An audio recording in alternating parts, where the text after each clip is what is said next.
TJ Watt gets robbed again for Defensive Player of the Year in 2024. Now, I wanted to make sure that I wasn't just blindly saying this or saying this out of loyalty because I love the Steelers, I love TJ Watt, and his play is phenomenal. So I did some research and I looked at the stats.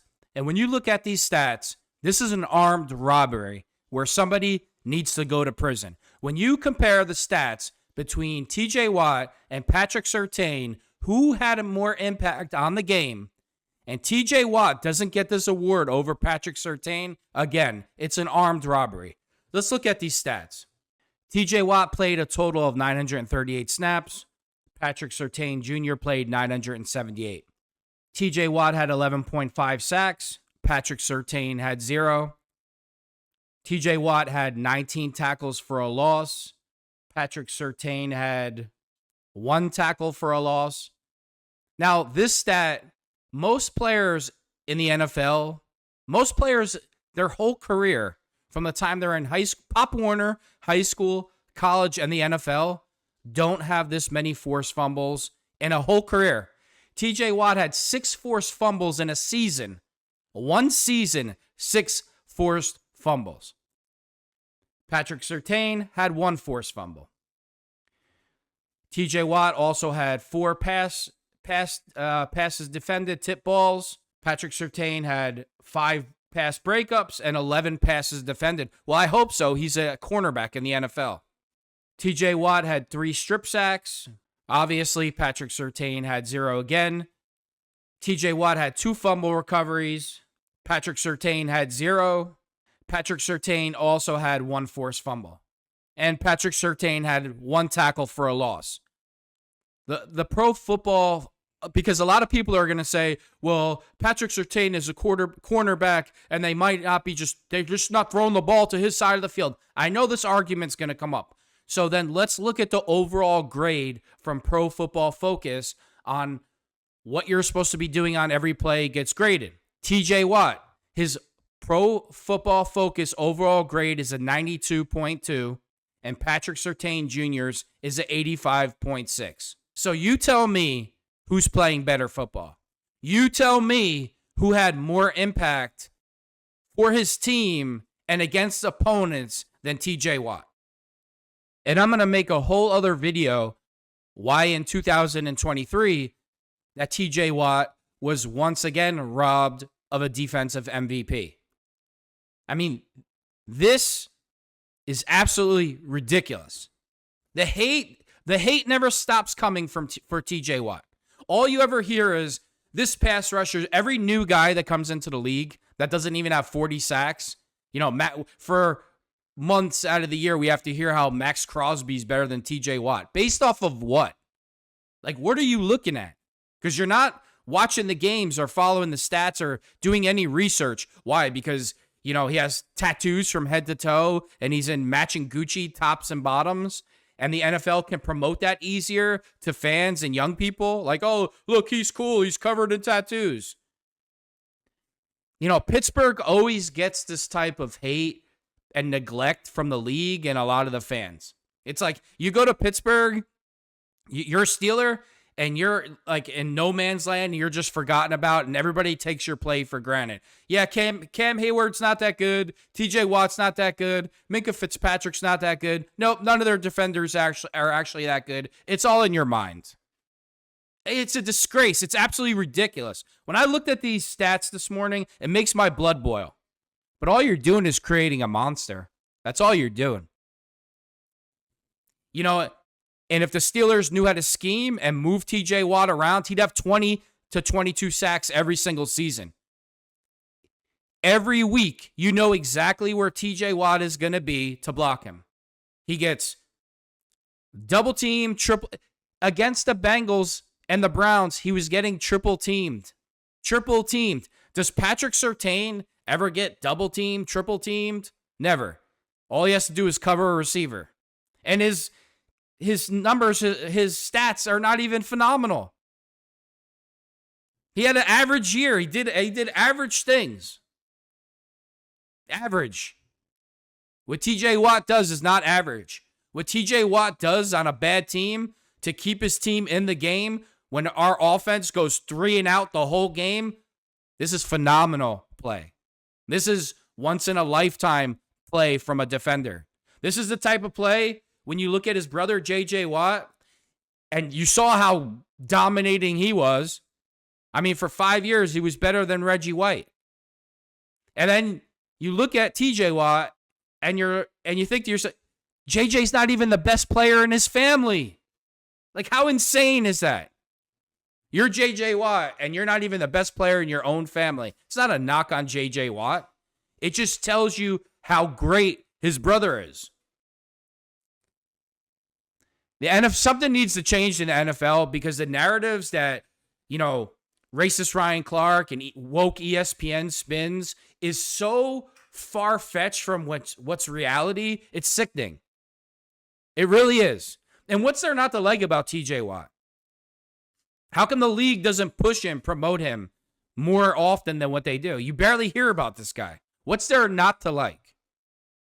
The way he carries himself off the field and on the field, he's the type of player, generational player that the entire league can promote. He's not doing cocaine like a lot of defenders, so-called the best defender that ever lived. Can't lay off the drugs even during the games, doing all types of garbage. But you'll hear about him. Oh, he's the greatest player ever. He's the greatest defender ever. Really? I don't know. I'm starting to question that too. I'm starting to question whether Lawrence Taylor is actually better than TJ Watt, because I don't think so. In today's specialized game, where all the rules are for the offense, and every year the amount of production that TJ Watt has, I think that TJ Watt is the best pass rusher, defensive, edge rusher, whatever you want to call him, to ever play the game, to ever play in the NFL, ever. That goes for everybody. Lawrence Taylor, Reggie White, you name it, he's better. The rules have changed against defenses from the time TJ Watts came into the league. It makes it even harder for the defense to get a sack. Nobody's going to convince me. We all know what goes on. The NFL wants the score to be 50-45. So all the rules are against defenses and guys like TJ Watt. They don't want them to be successful. They don't want them to hit the quarterbacks. And TJ Watt had 53 pressures. I don't know what they consider a pressure as, but I can tell you that number is a lot more than 53. Maybe they got to be like an inch away and they give you a pressure, because he's coming all game. And when he's not coming, that's because 2 or 3 guys are on him and somebody else needs to pick up their play. Like when I hear that idiot Micah Parsons say, oh, TJ Watt depends on coverage to get sacks. He's not a real pass rush specialist. I'm done talking about him. He doesn't even deserve to be talked about. You just sound like a complete moron and idiot. But here's one of the main problems for somebody like TJ Watt getting votes in defensive MVP for the NFL. This is a legitimate problem, other than people being delusional and not wanting to look at the statistics, the tape, or his play. All right, let me read you this article on why TJ Watt keeps getting robbed of Defensive Player of the Year in the NFL. Watt has been snubbed for the NFL's Defensive Player of the Year award on multiple occasions, and other players have even admitted that. There are 50 voters for the award, and a lot of the voters are big names in NFL media and members of the local press in certain NFL cities. However, Pittsburgh does not have a representative. Ed Bouchette used to serve in that role, but current insider Ray Fittipaldo explained how Bouchette gave up his vote and Pittsburgh media has no representation during an appearance on 93.7 The Fan.